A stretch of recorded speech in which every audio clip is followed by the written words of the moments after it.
Allahumma salli ala Muhammad wa ala ali Muhammad.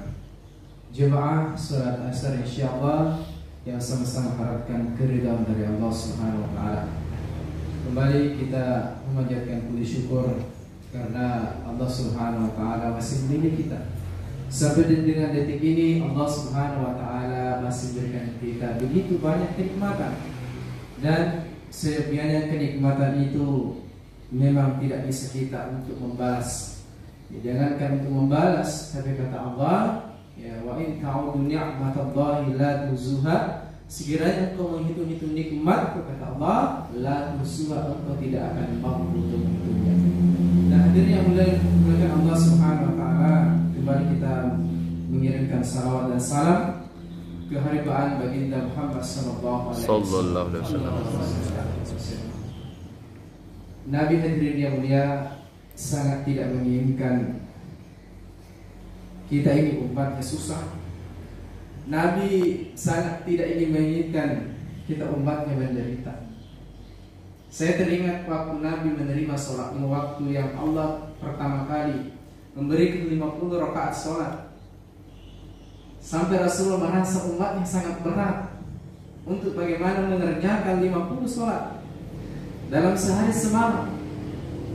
Hingga asal Rasulullah, kerisauan Rasulullah akhirnya hanya 5 Pak, yang kita kerjakan sehari semalam hanya 5 saja. Ini pun mohon maaf masih banyak di antara saudara kita mungkin berat untuk melaksanakannya, mungkin bahkan kita mungkin sendiri kadang berat.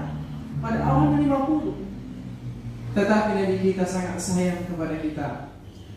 Bahkan ketika Jibril mengabarkan kepada Nabi bahwa ada neraka yang diciptakan oleh Allah Subhanahu wa taala kepada kita, dan ketika Jibril mengatakan bahwa akan ada umat Muhammad yang masuk dalam neraka, Rasulullah sampai pingsan. Coba, Nabi kita pingsan ketika mengetahui ada umatnya akan masuk dalam neraka. 3 hari 3 malam Rasulullah tidak pernah bangkit dari sujudnya ketika tahu bahwa ternyata ada umatnya akan masuk dalam neraka. Hari ini mungkin kita santai-santai saja, ternyata nanti kita menangis. Coba.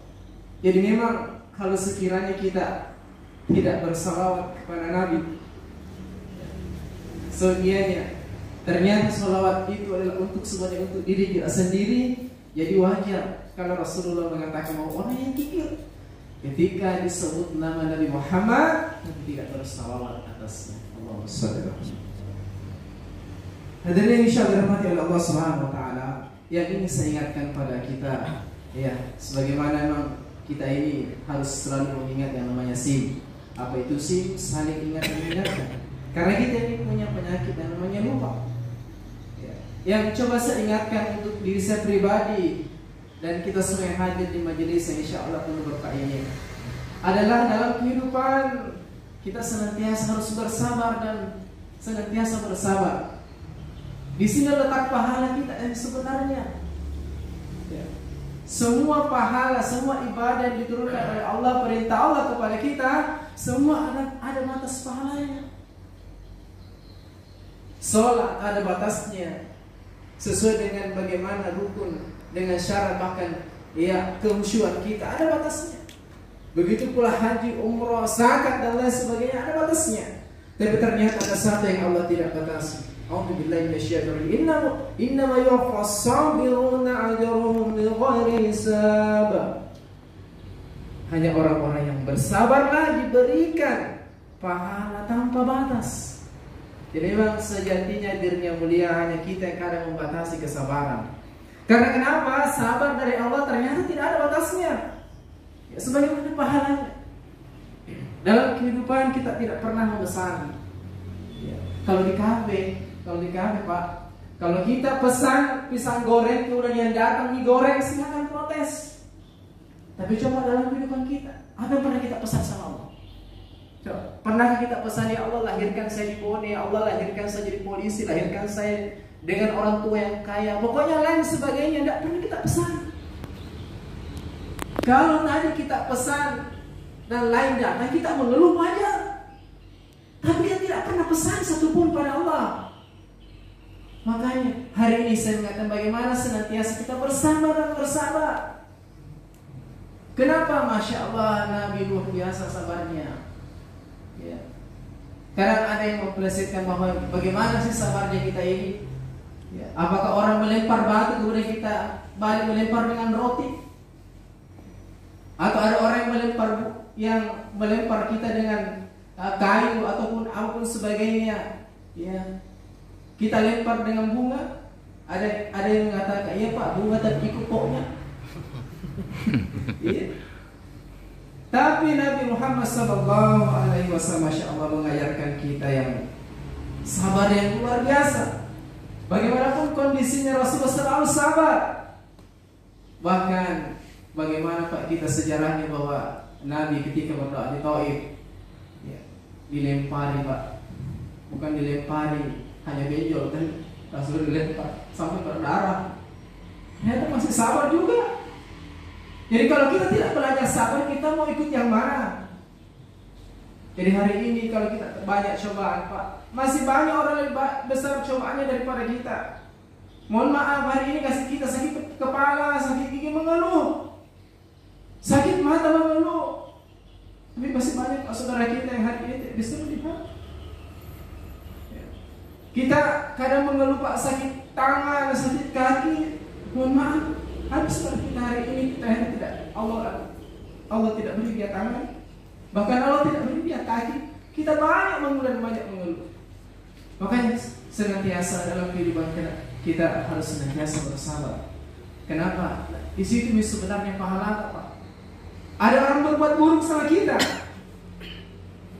Kalau kita katakan sampai kapan kita bersabar? Boleh kita marah, boleh. Tapi sabar itu pasti lebih baik. Pasti lebih baik. Ya. Kalau kita membalas Pak, apa bedanya kita dengan dia? Tapi kalau kita bersabar, kita diam-diam saja, kita banyak mengingat kepada Allah, banyak berzikir kepada Allah, dan Allah membalasnya. Kita tidak buat apa-apa, ternyata Allah yang balas, kita tenang. Tapi kalau kita yang balas, bisa jadi Pak kita yang berdosa juga. Tapi kalau Allah yang membalasnya, kan Allah tidak terima hambanya yang sayangi, ya diganggu ataupun dihina dan lain sebagainya. Ya. Maka kita tidak berbuat apa-apa, tapi Allah telah balas. Ya. Hadir dirahmati Allah Subhanahu Wa Taala. Maka mari kita dalam kehidupan ini senantiasa ya selalu bersabar atas apa yang diberikan oleh Allah Subhanahu Wa Taala kepada kita jalani. Kalau Allah Subhanahu Wa Taala memberikan apa yang kita inginkan, Masya Allah, kita syukuri. Ya. Tapi ketika ada keinginan kita yang tidak dikabulkan oleh Allah Subhanahu Wa Taala, hendaknya kita bersabar. Insya Allah dengan bersabar memang akan menjadikan seseorang dekat dengan Allah, bukan dekat dengan Pak Bupati. Kalau orang dekat dengan Pak Bupati pasti senang. Ya, apalagi Pak Gubernur dekat. Ya, apalagi Pak Presiden lebih senang lagi. Tapi bagaimana kalau dia dekat dengan Allah Subhanahu Wa Taala? Tidak salah kalau ulama mengajarkan kepada kita yang sering kita dengarkan, yang sering kita baca, Innallaha ma'as sabirin. Allah sesungguhnya bersama dengan orang-orang yang sabar. Betapa luar biasanya kalau dengan pemimpin-pemimpin dunia kita dekat, ya. Kemudian kita bersama dengan pemimpin dunia begitu senang. Tetapi terlebih lagi kalau kita bersama dengan Allah Subhanahu Wa Taala. Mungkin demikian yang dapat sampaikan. Benarnya datangnya dari Allah, ada penghilangnya dari diri pribadi masih terus belajar. Subhanallah bihamdi, subhanakallahumma wa bihamdika, asyhadu an la ilaha illa anta, astaghfiruka wa atubu ilaik. Assalamualaikum warahmatullahi wabarakatuh. Waalaikumsalam warahmatullahi wabarakatuh.